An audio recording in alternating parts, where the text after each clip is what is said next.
বিএনপিকে ভাবমূর্তি নষ্ট করার জন্য ইচ্ছাকৃতভাবে রাজনৈতিক প্রতিপক্ষ হিসাবে এনসিপির একজন নেতা, সে উত্তরাঞ্চলের মুখ্য সংগঠক সার্জিস আলম, তার এই যে উগ্র আচরণ এবং কথাবার্তা, এটা দিয়ে সারা দেশে বিএনপির ভাবমূর্তি নষ্ট হয়েছে, যার কারণে বিএনপির সারা দেশের কোটি কোটি নেতা কর্মীরা আহত হয়েছে এবং সাধারণ মানুষের মনে প্রশ্নের উদ্রেক করেছে। এটা দিয়ে জাতীয়ভাবে একটা অসন্তোষ সৃষ্টির প্রচেষ্টা চালানো হয়েছে। এই সকল কারণে আমরা তার শাস্তি দাবি করেছি।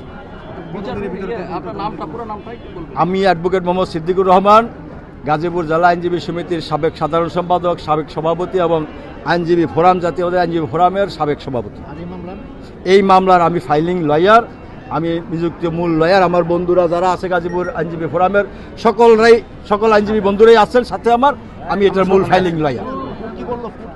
কোর্ট বলেছে মামলাটা সিআইডিকে তদন্তের নির্দেশ দিয়েছেন, সিআইডির রিপোর্ট পাওয়ার প্রেক্ষিতে পরবর্তী আদেশ দিবে। হ্যাঁ, অলরেডি মামলাটা কোর্ট গ্রহণ করেছেন। এখন এটা সিআইডি তদন্তের জন্য পাঠাবেন। ওই সিআইডি রিপোর্ট দেওয়ার পরে মোকদ্দমার পরবর্তী আদেশ হবে।